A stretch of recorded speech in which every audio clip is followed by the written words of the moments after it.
한림교회 수요 잡담 사회를 맡게 된 조영건입니다. 이제 우리 곽건영 목사님께서 오늘 이야기할 내용에 대해서 안내를 해주시겠습니다. 자, 오늘 우리가 할 얘기는 하나님은 왜 꼭 아버지라고 표현했을까? 성경은 하나님을 아버지라고 표현했는데 어머니는 아니고 아버지예요. 근데 어머니라고 표현한 구절은 아주 간접적으로 있긴 있지만 대부분은 뭐 당연히 아버지로 표현되어 있습니다. 근데 그러면은 왜 도대체 아버지로 표현했을까?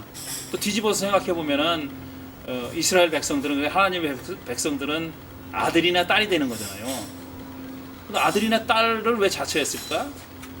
또 더 나아가서 왜 꼭 가족이 되고 싶어서 그랬나? 하는 그런 의문이 있습니다.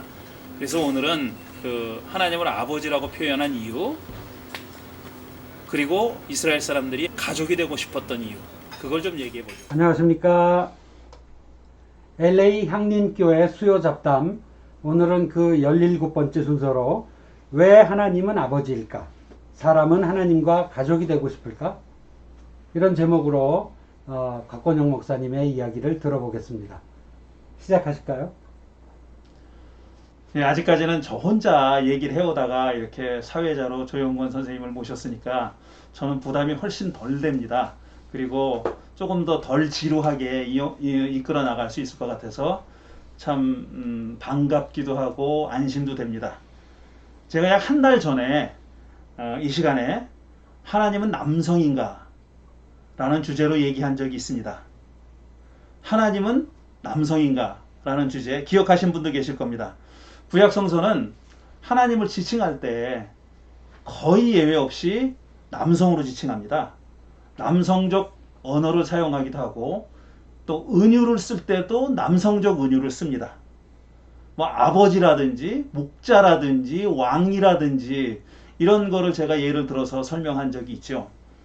이렇게 제가 또 잊지 않고 말씀드린 내용은 뭐냐면 남성으로 표현하긴 하지만 그렇다고 해도 어떤 성적인 의미에서 남성을 특징 짓는 어떤 모습이나 은유나 활동으로 묘사하지는 않습니다. 그러니까 남성이긴 하지만 섹슈얼한 남성은 아닌 거죠. 섹슈얼한 남성이지만 섹슈얼한 남성으로 표현하지 않았습니다. 그런 의미는 배제하고 남성적 은유를 사용했다고 말씀드렸는데 그 가장 큰 이유는 뭐냐면은 가부장사였기 때문에 그렇습니다. 그 당시 사회가 가부장사였기 때문에 그렇게 사용했어요. 여성이나 아니면은 무성으로 사용하는 경우가 있다는 사실을 잊지 말자고 말씀드렸습니다. 가끔은 아주 가끔이지만 여성적인 언어나 여성적인 은유를 사용하기도 했고 그 다음에 아예 성이 없는 성을 구분할 수 없는 그런 묘사를 하기도 했습니다. 그런 얘기를 제가 했는데 그때 조금 말씀드렸지만 그 은유라는 것에 대해서 조금 더 자세하게 얘기를 할 필요가 있습니다. 이 하나님은 왜 아버지일까라는 질문에 대답하기 위해서는 은유라고 메타포라고 하는 게 정확하게 뭔지 하는 것을 좀 이해한 다음에 이야기를 진행해 나가는 것이 필요합니다. 메타포, 은유란 뭐냐면은 예를 들어서 He was a walking encyclopedia. 그런 말이 있지 않습니까? 그는 걸어다니는 사전이다. She is a walking encyclopedia. 그러면은 she는 어떤 사람이고 encyclopedia는 물건이지 않습니까? 근데 물건 앞에다가 walking이라는 말을 쓴 거죠. 그러니까 수식어로 쓴 거예요. 그러니까 걸어다니는 사전이다. 그 의미는 뭐냐면 그는 아는 게 많다라는 뜻이잖아요. 뭐 모든 걸 다 알고 있다라는 말을 약간 과정에서 표현할 때, 과장해서 은유적으로 표현할 때 걸어다니는 사전이라고 표현하는 겁니다. 이렇듯이 어떤 두 사물을 같지 않은 두 사물을 비교할 때 무엇은 무엇이다 라고 표현하는 것이 은유입니다. 예를 들어 하나님은 아버지다. 이건 은유죠. 하나님은 왕이다. 이건 은유입니다. 이런 것들이 이제 은유인데 하나님은 아버지라고 얘기한 것도 그러니까 은유가 되는 겁니다. 은유적인 표현이죠. 근데 왜 굳이 이런 은유적인 표현을 아버지라고 하는 은유적인 표현을 썼느냐 하는 것이 오늘 제가 말씀드릴 내용이 되겠습니다. 여기서 잠깐 네. 질문입니다. 예. 저희들이 이제 그 전통적인 교회에서 이런저런 정보를 습득하면서 신앙이 자라고 있었는데, 저희들이 아는 하나님, 하나님은 아버지다, 혹은 뭐 그 외에 어떤 다른 가족의 표현을 넣었다 해도 우리가 전형적으로 알고 있는 은유적인 표현이다라기보다는 그냥 넓은 의미의 가족이다, 아버지다 했을 때 이건 은유를 넘어서서 그냥 넓은 의미의 아버지, 가족이 자연스러웠기 때문에 그냥 쉽게 저희들이 이제 받아들이게끔 이미 각인이 돼 있다고 할 수 있거든요. 그래서 이거를 굳이 은유라고 분류해서 얘기해야 하는 어떤 관점이 있으신 건지. 제가 오늘 말씀드리려고 하는 게 바로 그겁니다. 지금 우리가 자연스럽게 받아들이잖아요. 하나님의 아버지라는 것은 뭐 굳이 그걸 설명할 필요가 없이 그냥 와서 딱 머리에 박히죠. 하나님이 당연히 아버지지 그럼 뭐야라고 할 정도로. 그리고 기도할 때마다 정말 그 관용구처럼 아버지라는 말을 쓰는 사람들 많이 있습니다. 하나님 아버지라는 말을 쓰는데, 또 실제로 많은 여성주의자들 있지 않습니까? 그 페미니스트들은요, 하나님 아버지라고 말하는 것에 대해서 굉장히 거부감을 느끼는 사람들이 있어요. 그리고 제가 아는 어떤 사람은 기도할 때, 그 공중 기도할 때, 혼자 기도가 아니라 예배 시간이나 이런 데 공중 기도할 때 하나님 어머니라고 기도했다고 해서 교단에서 퇴출당한 사람도 있어요. 그러니까 우리가 지금 생각하는 자연스러운 아버지라는 말이, 하나님 아버지라는 말이 원래 한 쌍인 것처럼 마치 붙어 다니지 않습니까? 그런데 그게 처음에는 그렇지 않았다는 거죠.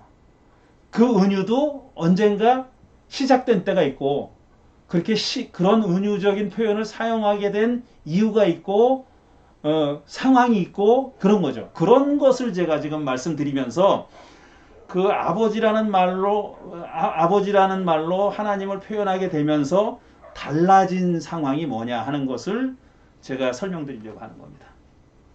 계속해도 될까요? 네. 예. 근데 은유를 많이 사용하는데, 실제로 많이 사용해요. 주님은 나의 목자. 시편 23편. 주님은 나의 목자라 그러잖아요. 그것도 은유지 않습니까? 목자는 따로 있고 주님은 따로 있는데, 실제로 하나님이 이 땅에 내려와가지고 양을 친 건 아니잖아요. 그런데 주님은 나의 목자라는 말은 너무나도 편안하게 다가오죠. 우리가 은유를 사용하는 거예요. 근데 이렇게 우리가 즐겨 사용하는 은유, 널리 사용하는 은유를, 우리가 은유를 잘 사용하면은 은유를 지배하는 것이 되는데, 잘못하면은 반대로 은유의 지배를 당할 수도 있습니다.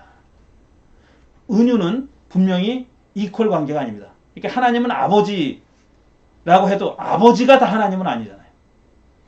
하나님은 목자라고 부르지만 목자가 다 하나님은 아니거든요. 근데 잘못하면은 은유를 우리가 잘 사용하지 못하고 은유의 지배를 받으면은 말이 안 되는 은유를 계속 고집할 수가 있는 거예요. 그러니까 이런 여러 가지 점들을 생각하면서 하나님은 왜 아버지라는 은유를 사용했을까? 그 다음에 아버지가 있으면은 가족이지 않습니까? 그거는 이미 공동체입니다. 하나님을 아버지라고 부르는 사람들이 하나의 공동체로, 그러니까 가족으로 엮이게 되는 건데, 그러면은 거꾸로 물어보는 거죠. 사람은 하나님을 아버지로 부름으로써 하나님과 한 가족이 되고 싶었나? 라는 질문을 해본 겁니다. 이런 질문에 대한 대답을 해보려고 생각하는 겁니다.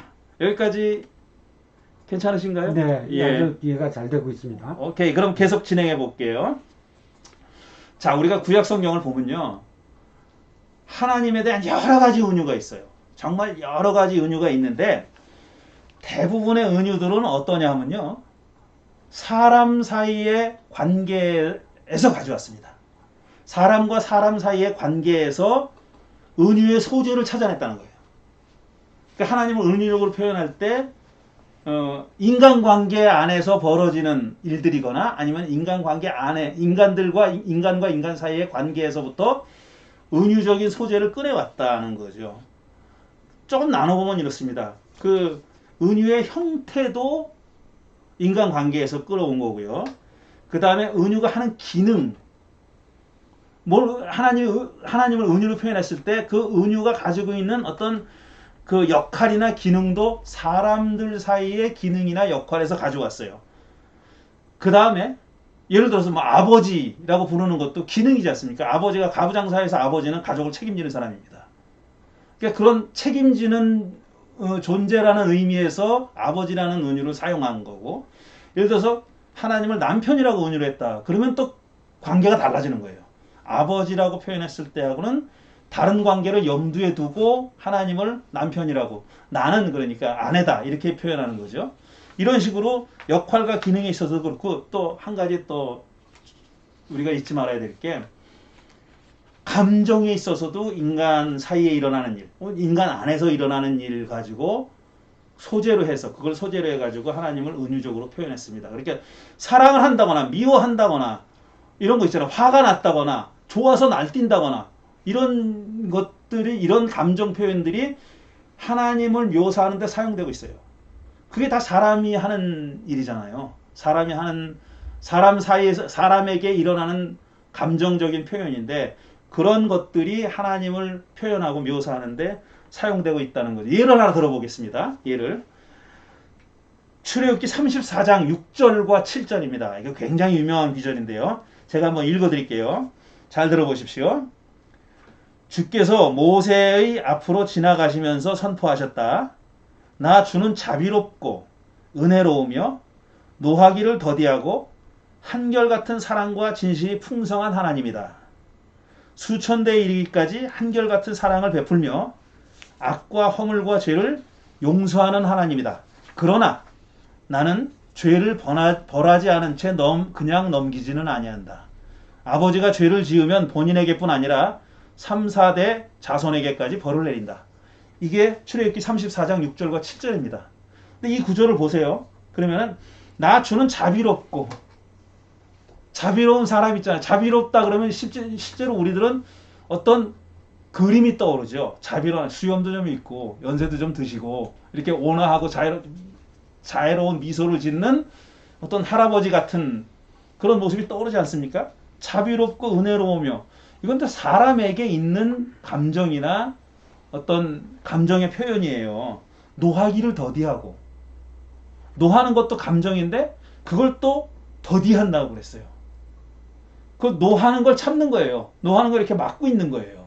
이런 일이 하나님 안에 일어난다고 얘기하는 거예요. 하나님도 그렇게 하신단 말이야. 노하는데 노하지 말아야지, 내가 쟤네들 좀 더 참아줘야지 하는 그런 감정이 하나님 안에도 일어난다고 표현하는 겁니다. 이런 게 바로 사람 안에 일어나는 감정이나 아니면 사람들 사이에서 어떤 역할이나 기능이나 이런 것들이 하나님을 은유적으로 묘사하는데 사용된 그런 경우라고 말할 수 있습니다. 다시 말씀드리지만 하나님에 대한 대부분의 은유는 사람 안에서 일어나는 어떤 작용이나 활동, 아니면 사람과 사람 사이에 맺어지는 관계로서 표현됐습니다. 이 가장 중요한 그런 은유에 대한 구약 성서가 하나님을 묘사하는, 은유하는 그런 방식이고요. 그 다음에 또 하나 꼭 짚고 넘어가야 될 점이 뭐냐면 컨트롤링 메타포라는 게 있습니다. 그러니까 지배적인 은유라는 거예요. 하나님에 대한 은유는 수도 셀 수 없이 많습니다. 성경에 보면 하나님은 이렇다 저렇다 묘사하는 게 굉장히 많아요. 굉장히 많은데 어떤 은유는 잠시 사용되고 버려지는 은유들이 있습니다. 그 지속적으로 사용되지 않았다는 얘기예요. 그 다음에 어떤 은유는 어떤 부류의 사람들에게는 머리에 딱 오는 은유지만 또 다른 부류의 사람들에게는 그게 뭘 뜻하는지 모르는 그런 은유들도 많이 있습니다. 예를 들어서 우리 한국 사람들 사이에 통용되는 은유가 있잖아요. 속담도 있고 은유도 있고, 우리끼리는 그게 딱 뭔지를 알아요. 저 사람은, 예를 어떻게 들까? 저 사람은 여우 같아. 서양 사람들 그런지 모르지만 저 사람은 여우 같아 그러면 약삭 빠르다는 게 딱 눈에 떠오르잖아요. 근데 약삭 빠르다는 은유를 예를 들어 노르웨이 사람은 다르게 표현할 거 아닙니까? 은유라고 안 아니 그 여우라고 안 하고 다르게 표현할 거예요. 노루라고 하겠죠. 감사합니다. 그렇게 달리 표현하잖아요. 그러면은 한국 사람은 노르웨이에 가서는 그게 뜻하는 걸 모르는 거예요. 그런 건 컨트롤링 메타포가 될 수 없어요. 구약 성서 안에도요. 컨트롤링한 메타포가 있습니다. 하나님에 대한 은유적인 표현인데 그게 대부분의 모든 부류의 사람에게 지속적으로 어떤 한 시점에 국한되지 않고 지속적으로 사용된 그런 은유가 있어요. 그걸 컨트롤링 메타포라고 합니다. 그러니까 컨트롤링 메타포가 아닌 다른 것들은 사실 컨트롤링 메타포의 지배를 받는 거예요. 그래서 컨트롤링 메타포가 되는 거죠. 그러니까 하나님은 아버지다, 목자다 했던 게 예를 들어서 목축 생활이 기본이 된 사회에서는 하나님은 목자라 그러는 게 머리에 탁 들어옵니다. 근데 양이라고는 구경도 못 해본 사람한테 하나님 목자가 뭐 하는 거야? 이렇게 나올 거 아닙니까? 그러면 컨트롤 메타포가 되지 않는 거예요. 하나님은 목자다라는 게 우리는 시편 23편에서 잘 아는 거지만 사실 우리는 목자를 해본 적도 없지만 성경을 워낙 많이 읽어서 아는 거 아닙니까? 컨트롤링 메타포가 될 수 없는 거예요. 그래서 학자들은 지금 방금 읽어드린 출애굽기 34장 6절과 7절에 나오는 이 귀절을 하나님에 대한 컨트롤링 메타포라고 생각합니다. 구약성서 전체를 흐르는 가장 베이스에 깔려있는 밑바닥에 깔려있는 기본적인 메타포다. 이런 뜻이죠. 여기까지? 네. 예. 계속 진도 나갈까요? 그래서 이렇게 그 은유를 사용할 때 우리가 좀 조심해야 될 그런 몇 가지 점들이 있고요. 그 다음에 구약성서의 은유를 읽을 때도 똑같은 조심성이 필요합니다. 우리가 은유를 사용할 때 조심해야 될 점과 성서를 읽으면서 은유를 만날 때 그걸 이해하는 데 있어서도 조심해야 될 점들이 있어요. 그게 뭐냐면은 몇 가지가 있는데 가장 기본적인 건 뭐냐면 기본적인 건 이런 거예요. 은유는 은유일 뿐이다. 이걸 염두에 둬야 됩니다. 은유가 사실은 아니에요. 은유는 아무개는 아무개다라고 표현하죠. 그러니까 수식으로 표현하면 이퀄 관계예요. 주는 목자입니다. 그러면 주 이퀄 목자가 되는 겁니다. 그렇지만 사실상 은유는 이퀄이 아니라는 거예요. 그거는 유사하게 표현한 거죠. 비슷하게 표현했을 뿐이지 그게 바로 이퀄로 통하는 건 아니죠. 그런데 많은 경우에 은유를 이퀄로 생각하면은요, 하나님을, 이 은유는 인간 사회에서 표현하는 방법이잖아요. 그러니까 은유를 이퀄로 생각하면은 하나님을 인간 사회에 속한 분, 거기에 그냥 국한되는 분으로 그냥 거기다 가둘 염려가 있어요. 하나님은 사실 은유를 모든 은유는 은유적 표현을 벗어납니다. 은유는 같기도 하지만 다르기도 하거든요. 그런데 그냥 같은 것만 생각하면은 하나님을 완전히 유한한 인간으로 환원시켜버릴 위험이 있고, 사실은 말이죠. 저는 이렇게 생각해요. 하나님을 우상으로 만든다는 것은 무슨 뭐 형상을 만들어 놓고 절하는 게 그게 우상숭배의 다가 아니라 이렇게 은유를 직설화법으로 받아들여 가지고 인간으로 격화시켜서 그걸 섬기는 거. 그게 우상숭배다. 가장 기본적인 우상숭배는 그런 거다. 라고 그렇게 생각합니다. 방금 말씀드렸듯이 그 은유는 연속성과 불연속성을 갖는데, 그러니까 같기도 하고 다르기도 하는데 이 점을 고려하지 않으면은 은유를 잘못 해석할 그런 염려가 있다는 겁니다. 예, 그래서 제가 은유를 오해하는 몇 가지 점을 먼저 말씀을 드리려고 합니다. 첫째로, 그 구약성서가 하나님을 은유적으로 표현했을 때 그 표현을 읽으면서 우리가 오해하거나 잘못 이해하면 안 된다는 점들을 몇 가지를 제가 말씀드리려고 하는 거예요. 첫째가 뭐냐면은 은유가 하나님의 전부는 아니에요. 은유는 하나님의 아주 작은 한 측면을 묘사할 뿐이죠.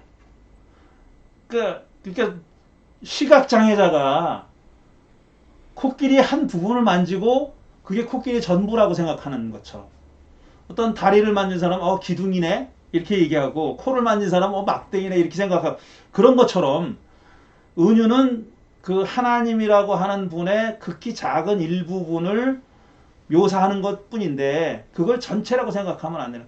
예를 들어 하나님은 심판자다 이렇게 얘기한단 말이에요. 하나님은 심판자다. 맞는 은유입니다.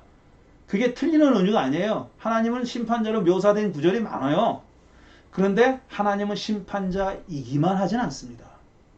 그건 하나님의 아주 작은 일면을 은유적으로 표현했을 뿐이지 그게 전부가 아니라는 거예요. 근데 대부분의 사람들은 자기가 선호하는 은유, 자기가 좋아하는 은유, 그게 전부다라고 생각해요. 아니면 그게 컨트롤링 메타포라고 생각해요. 그게 지배하는 언어다라고 생각해요. 하나님이 심판자라는 거는요, 어느 문서에는 전혀 안 나타나는 문서도 있습니다. 구약 성서의 어느 책에는 하나님이 심판주라는 말이 이런 반구, 단어가 안 나올 뿐 아니라 그런 어떤 분위기도 없는 책도 있어요. 근데도 하나님을 심판주라고 하는 은유가 전부다인 것처럼 아니면 컨트롤링하는 지배적인 은유인 것처럼 착각을 해서 우를 범하는 수가 많다는 거고요. 두 번째로는 그렇기 때문에 하나님을 표현하는 은유가 다양하기 때문에 그 다른 은유들을 배제해서는 안 된다 하는 거죠. 내가 지금 말하고 있는 은유가 작은 한 단면을 말하는 것이고 다른 것들도 얼마든지 있을 수 있다는 가능성, 그걸 항상 열어둬야 된다라는 겁니다. 이건 사실 신앙생활이나 일반 생활이나 모든 생활을 할 때 꼭 필요한 거죠. 내가 아는 게 전부가 아닙니다. 내가 항상 아는 것보다 모르는 게 훨씬 많고요. 내가 잘못 알고 있는 게 훨씬 많고, 그러니까 저는 뭐 굳이 겸손까지는 모르더라도 뭐 굽신거리는 겸손이 아니라 내가 알아야 할 게 많구나, 아니면 내가 모르고 있는 게 많구나 하는 것을 늘 염두에 둬야 되죠. 그리고 다른 사람이 나와 다른 의견을 얘기하면은 그것에 대해 진지하게 생각할 필요가 있는 것이지, 내가 동의하든 않든 진지하게 생각할 필요가 있는 것이지, 나랑 생각이 다르다고 해서 틀렸다 라고 얘기해 버리면은 더 이상의 관계 진전이나 뭐 대화는 불가능하지 않겠습니까? 맞습니다. 어떻게 뭐 애드하실 말씀 있으시면. 그런 그 아주 지혜로운 그런 깨달음을 예. 젊어서 예를 들면 30대, 40대 기고만장하던 시절에 좀 알게 됐었으면 좋으련만 이제 이 머리 다 아시고 할아버지가 돼서 이걸 알게 되니 안타깝지 않습니까? 기고만장할 때는 그런 게 안 들어오죠. 사실은. 그러니까 글쎄요, 뭐 젊었을 때 그러면 더 좋겠지만 그건 또 애늙은이가 되는 것 같고요. 젊었을 때는 그렇다 쳐도 조금 이제 나이가 들면서, 나이가 들어도 그런 사람 있지 않습니까? 나이가 들어도 아나무인 자기밖에 모르는 사람이 있는데, 그런 사람은 사실 내가 이해하는 은유 이외의 다른 것들은 하나님을 잘못 표현하는 거다라고 생각하는 사람이나 마찬가지인 거라고 생각합니다. 그 다음에 또 하나 우리가 조심해야 될 게, 분명히 은유인데 그걸 직설로 생각하는 사람도 있어요. 은유는 은유로 받아들여야 되는데 은유를 직설로 생각해가지고 은유인 줄 모르고 사용하는 사람들, 그런 사람들 많죠. 그건 제가 앞에서도 여러 번 말씀드렸기 때문에 반복하지 않겠습니다. 그 다음에 또 잘못 오해하고 있는 것이 뭐냐면은, 이것 하나님에 대한 은유, 아버지 얘기하기도 전에 이렇게 설명이 굉장히 긴데요. 은유는 어떤 그 지각, 인지의 영역뿐 아니라, 좀 영어를 써서 죄송하지만 카그니티브한 영역, 인지하는 영역, 머리로 이해하는 영역, 머리로 받아들이는 영역, 그 영역뿐 아니라 감정, 그 다음에 의지의 영역에서도 은유가 사용되고 있다는 거예요. 그러니까 어떤 감정, 사랑, 하나님은 사랑이시다라고 얘기하잖아요. 요한 1서에서. 그거는 신약성서가 말하는 정말 어떻게 말하면 컨트롤링 메타포입니다. 그게 신약성서에 하나님을 은유하는 것 중에 시대와 어떤 특정 부류에 국한되지 않고 일반적인 보편적인 언어, 그 은유라고 생각한, 은유를 꼽으라면 만약에 하나님은 사랑이다가 될 거예요. 분명히. 그런데 하나님은 사랑이다라는 그 사랑이라고 했을 때 그거는 감정과 인지와 의지가 다 포함되어 있는 겁니다. 그 안에. 근데 흔히 사랑은 어떤 사랑하는 대상에 대한 감정에 국한되는 거라고 착각하듯이 하나님에 대한 은유도 어떤 그 지각, 하나님의 경우에는 지각의 경우에만, 인식의 경우에 국한시키려는 경향이 있어요. 하나님 모든 걸 다 하신다. 하나님 전지전능하다. 이런 거죠. 전지하다. 모든 걸 다 한다. omniscient하다. 다 이거 하나님의 어떤 그 능력이나 이런 지각의 영역, 인지의 영역에만 국한시키려고 하는데 그건 아닙니다. 하나님은 감정적으로 감정이 없는 분이 아니에요. 하나님을 감정적인 은유로 표현하는 게 사실 엄청나게 많아요. 아까 출애굽기 34장에서 예를 들었을 때도 노하기를 더디하고 뭐 사랑에 대한 얘기, 오래 참고 뭐 이런 거 있잖아요. 이거 전부 다 감정과 의지의 영역에서 차용한 그런 은유들입니다. 자꾸 잊지 말아야 돼요. 하나님에 대한 은유는 감정과 의지 영역에서도 풍성하다. 구약성서는 그런 방면에도 굉장히 풍성한 은유적인 표현을 가지고 있다라는 거. 그 다음에 아까 말씀드린 거랑 또 연관되는 건데 잊혀진 은유들이 있습니다. 많이 사용하지 않는 은유들이 있어요. 근데 그것들도 은유들입니다. 그게 어떤 특정한 시기에 특정한 부류의 사람들에게는 정말 기가 막히게 적합하게 사용됐던 은유였다는 걸 잊어버려서는 안 돼요. 물론 그게 컨트롤링 메타포는 아니니까 어느 기간 동안 사용되다가 그냥 사그라들었죠. 사라져버리고 말았지만 그게 어느 한 시점에서는 어느 한 그 부류의 사람들에게 특정 부류의 사람들에게는 아주 중요하게 사용된 은유들이 있다. 그러나 지금 잊혀져 버린 은유들이 있다는 것을 생각해야 되는데 하나님을 어머니로 은유한 거 아니면 하나님을 애를 낳는 출산하는 그런 그 산모로 은유한 것들 많진 않아요. 많진 않은데 사람들한테 이 성경을 웬만큼 아는 사람들한테도 그런 게 있다고 물으면 몰라요. 그런 게 있는지 몰라요.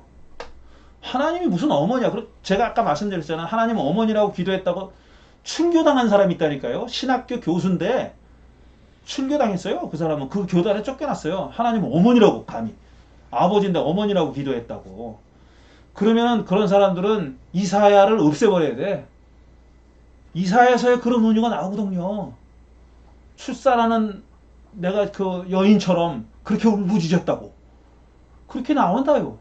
그렇게 나오는데 그거 어쩌란 말이에요. 그 이사야가 죄인인가? 이사야가 나쁜 놈인가?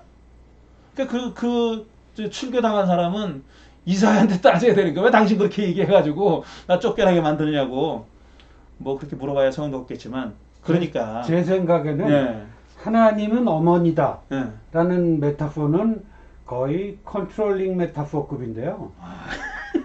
그거는 우리 조 선생님의 감정이 그리로 향하시는지 몰라도 그렇게 봅니다. 향하시는지 몰라도 컨트롤링 메타포는 아까 말씀드렸듯이 보편적인 사람들에게 보편적인 시대 그거는 주석의 문제예요. 성경 주석의 문제지 감정적 그게 지금 많이 강해지고 있죠. 지금 1960년대 70년대 이후로 여성주의 신학이 등장한 다음부터는 이게 다 잊혀졌던 메타포인데 그 사람들이 발굴해가지고 띄워놓은 겁니다. 유행시킨 거예요. 그 덕분에 우리가 새까맣게 잊어버리고 있었던 은유를 다시 되찾게 된 거예요. 그래서 그분들한테는 그게 사실 컨트롤링 메타포의 역할을 하고 있죠. 지금도. 하지만 성경 주석적으로는 좀 냉정하지만 그렇진 않습니다. 컨트롤링 메타포는 아니고 어떤 한 특정한 시대에 중요하게 통용됐던 사용됐던 그런 메타포인 거죠. 그 다음에 또 한 가지 덧붙일 게 모든 은유는 영원하지 않습니다. 태어났다가 많이 사용됐다가 쇠퇴하고 사라집니다. 마치 유기체처럼 그렇게 사라지는 그런 건데 그렇게 되지 않는 메타포가 바로 지배적인 메타포가 되는 거죠. 자, 이런 정도를 이 은유에 대한 어떤 기본 이해라고 제가 말씀드렸습니다. 이런 것들이 우리가 하나님은 아버지 혹은 가족을 생각할 때 밑바닥에 깔고 있어야 기본적으로 알고 있어야 되는 그런 내용들입니다. 자, 그럼 그 다음에는 이제 아버지 가족에 대해서 얘기해 볼 텐데 지금 제가 말씀드린 것만 가지고도 대충 아마 그림이 그려지고 짐작을 하게 될 것 같아요. 여러분들이 지금 말씀을 듣는 분들이 짐작하실 수 있을 것 같은데 왜 하필이면 가족이라는 은유를 선호했을까? 그거는 답이 없어요. 왜냐하면 그때 그걸 사용했던 사람은 우리가 타임머신을 타고 거꾸로 가가지고 당신은 왜 이렇게 사용했어? 하고 물어볼 수 없잖아요. 그리고 우리가 남아있는 구약성서 안에 그걸 설명하는 구절이 없어요. 왜 우리는 하나님을 아버지라고 불렀거든? 이런 이유 때문에 아버지라고 불렀어. 알았냐?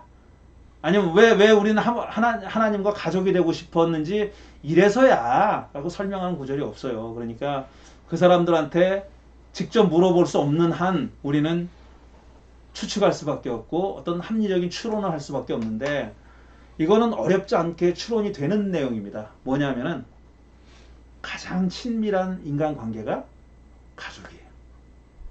우리 인류 역사에서 굳이 창세기 3장을 들지 않는다 할지라도 아담과 하와가 아비 집을 떠나서 한 몸이 되지 않습니까? 그래서 가족이 됐죠.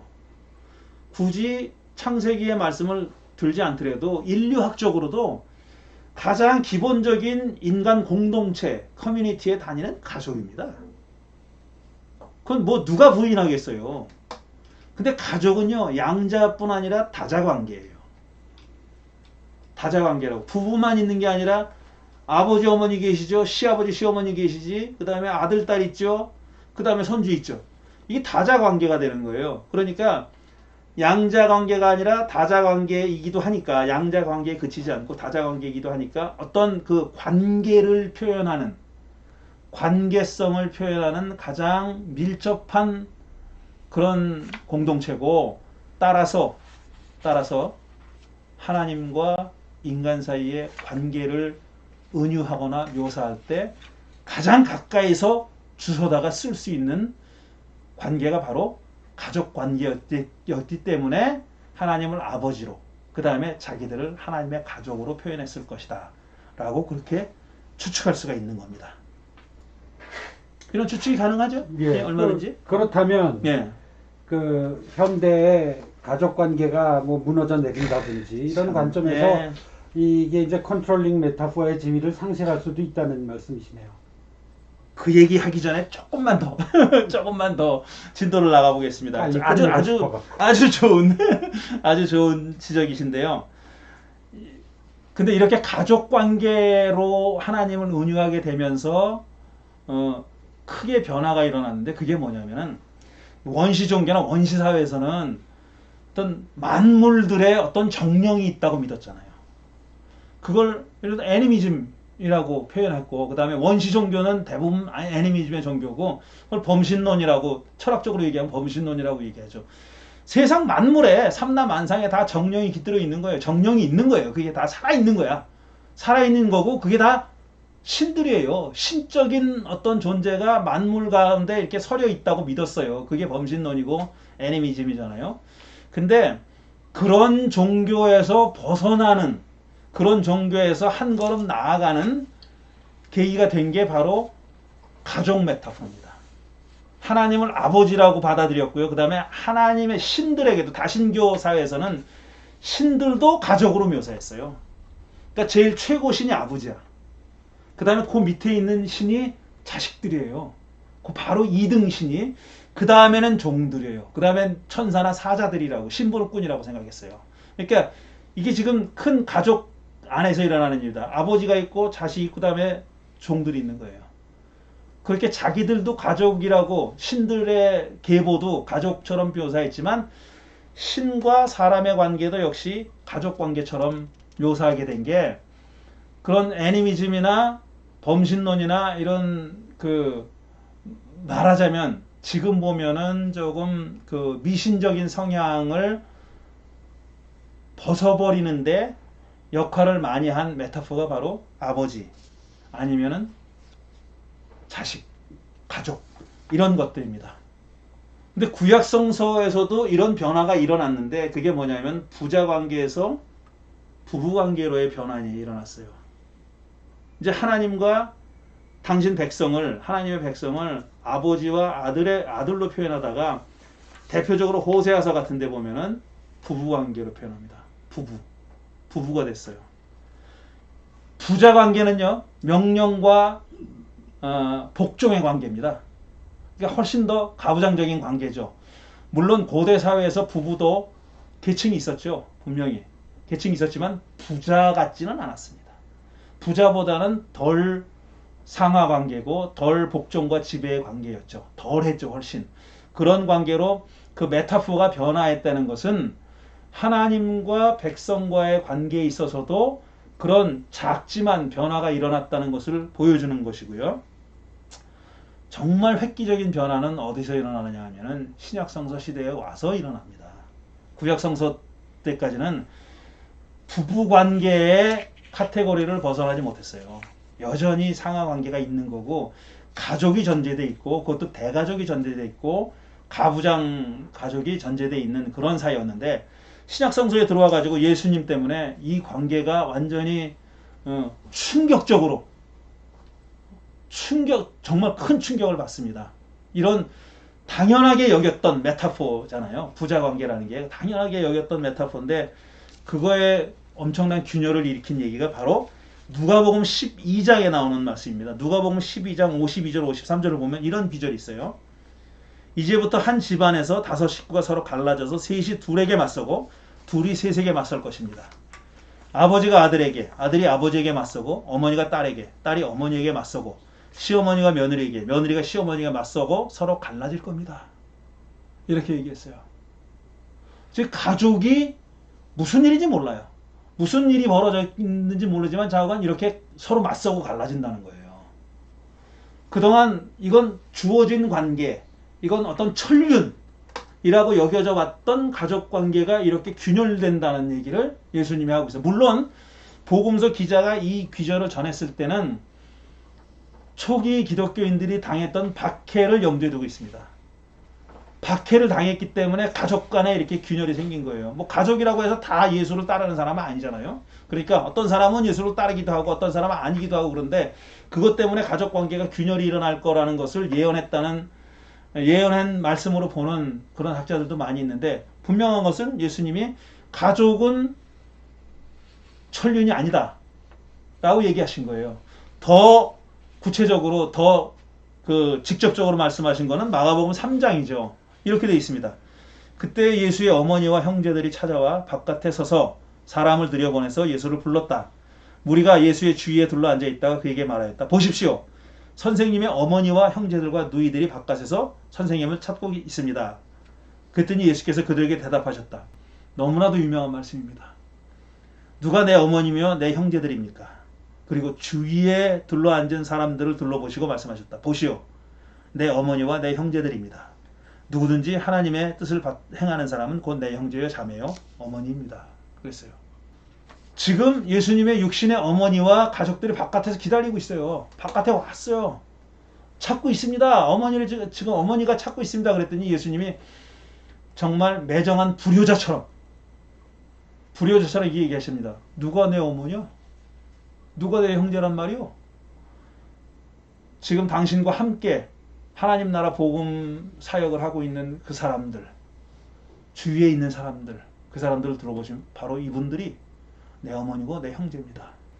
아까 누가복음 말씀에서는 가족의 해체를 말씀하고 있어요. 가족의 해체를 선언하다시피 하는 건데 지금 이 말씀은 새로운 가족의 형성을 말씀하고 있는 겁니다. 새로운 가족이 지금 만들어지고 있다는 말씀을 하신 거예요. 그 가족은 뭐냐면 혈연으로 묶인 가족이 아니라 핏줄로 묶인 가족이 아니라 어떤 뜻과 의지를 가지고 이상을 가지고 이루고자 하는 가치를 가지고 같이 뜻을 합쳐서 함께하는 사람들, 그런 사람들이 가족이다라고 얘기하시는 거예요. 요즘 생각해 보십시오. 사실 가족이 지금 조 선생님이 말씀하신 대로 가족이 해체되고 있고 1인 가족이 많아요.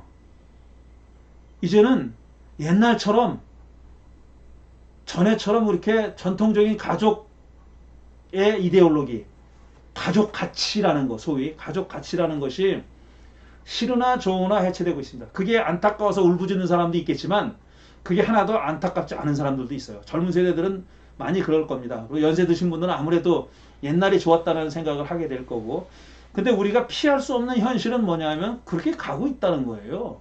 그렇게 가고 있고요. 생각해보면 교회도 어느 정도는 그런 공동체였습니다. 왜냐하면 가족이 있죠. 물론 가족이 다 같은 교회에 나오는 건 아니고 가족 간에도 종교의 어떤 형태가 다른 사람들도 많이 있지만, 지금 우리가 교회라고 하는 공동체에서 만나는 사람들은 가족이 아닌 사람들입니다. 근데 한번 생각해 보세요.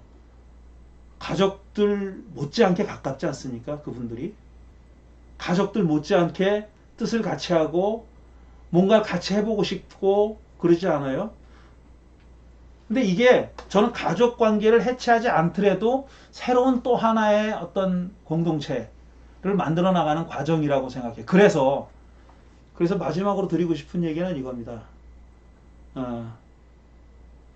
이런 변화된 상황을 생각해야 된다는 거예요.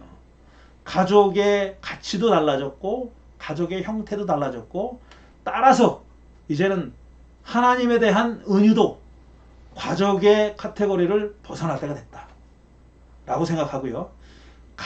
만약에 가족 관계로 표현하려면 새롭게 등장하는 가족 관계로 표현해야 돼요. 아버지나 어머니나 이거 아닙니다. 이제는 한때는 어머니로 표현하는 게 굉장히 진보의 상징이었어요. 페미니스트들이 그렇게 주장했고, 그거 안 해가지고 교회를 떠난 사람들 많이 있어요. 페미니스트 중에서는 이거 뭐 기독교가 비전 없다, 희망 없다 그러고 가부장제에서 벗어나지 못한다 떠난 사람들 많이 있어요. 그 사람들 다 이해합니다. 근데 지금은 이제 21세기 2020년은 그것도 이미 낡은 노래가 될 수 있다는 거예요. 어머니로 표현하는 걸 넘어서서 이제는 가족 관계가 아닌 다른 관계로 하나님을 은유하고, 우리도 가족의 울타리를 벗어나는 다른 형태의 어떤 공동체 운동을 벌여야 될 때가 되지 않았나 하는 생각을 저는 강력하게 하고 있는 겁니다.